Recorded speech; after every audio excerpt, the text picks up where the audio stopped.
And what we're talking about is mainstream academic thought, that in con law It it's is. less This important. this is not new to me. But this would surprise a lot of American practitioners, don't you I think? guess so, but it makes total sense. You know, in statutory cases, we're looking at something that Congress has written, we're interpreting it, and if we get it wrong, Congress can fix it. Now, sometimes that's easier said than done, but in this case, there were many opportunities for Congress to revisit our decision, to look at it, to decide whether they agreed with it. Congress had amended many related aspects of the patent laws without in any way attempting to reverse the decision that Kimball was about. So for me, that's a very good reason why this was a precedent that had been, it was about 50 years old. Congress had revisited the patent laws numerous times during that period. Congress had decided numerous times not to reverse the decision that we were considering. And that's a good reason for me to let things stand. Even if you could give pretty good reasons for why the decision should have come out the other way. And this was a case where that was true. You know, what made it a hard case and what made it a divided case was that there were awfully good reasons for why the court had gotten it wrong 50 years ago. The opinion doesn't say that it was wrong, but the opinion is pretty respectful of the reasons for thinking that the opinion was wrong. It's just not clear that this old decision was right. But you wouldn't need stare decisis. If a decision's right, you don't need stare decisis to support it. Stare decisis only really comes into play, only has a meaningful role to play in the system when a decision is arguably wrong. This was, but I thought that did not make the difference. Did you overrule the 50-year-old? No, case? We didn't. I'm sorry. Did you narrow it? No, not at all. But you expressed doubts about it.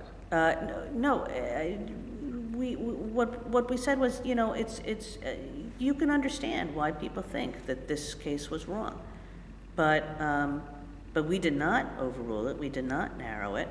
We did not cast any doubt upon it, other than to say, you should take those arguments. They seem cogent arguments, but we're the wrong actor to make the arguments to. You should take those arguments across the street to Congress, because in a case where we've interpreted a statute and Congress has had many opportunities to fix it and they haven't,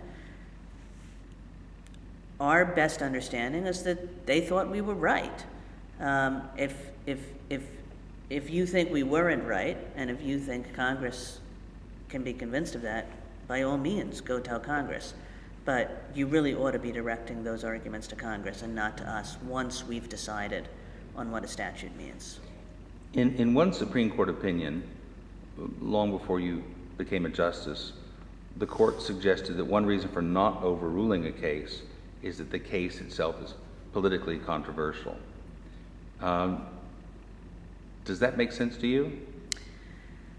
I guess I'm not sure I've ever heard of that, and I'm not sure how it would appear. I guess on first thought, it doesn't make sense to me. I think the way this opinion tries to express it is, look, stare decisis is always important. It's always a thumb on the scales. When it's statutory stare decisis, it's even more important. And you need a special justification to overrule a decision of ours relating to a statute. And it really has to be a special justification. And those special justifications usually fall into a few different categories. Occasionally the court will say, the thing has just proved utterly unworkable. We thought that we were laying down a rule that would work.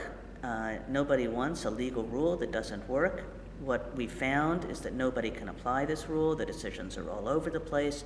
It's produced incoherence. That's a good reason to fix it. Another good reason to fix it is if the rule exists, but everything else around it that supported the rule and that gave birth to the rule, if you will, has disappeared.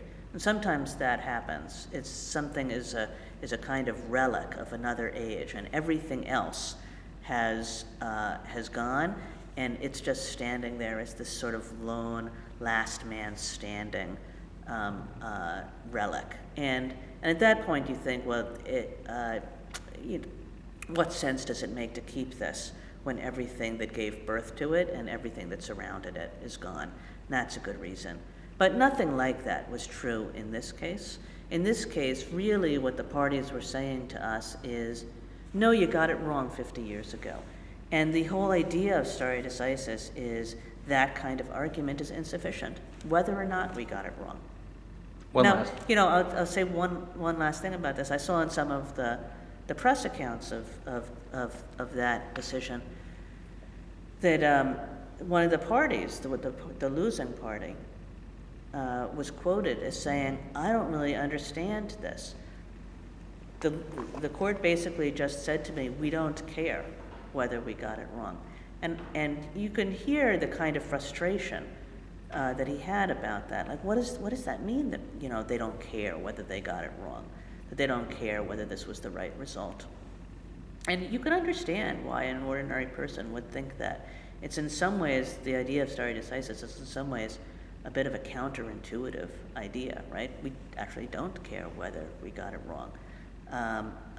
What we care about is that we decided it, and it was Justice Brandeis, one of the other great writers, legal writers of all time, who said something to the effect of stare decisis is the reason we have stare decisis because sometimes it matters more that, now I'm going to mess up his quote.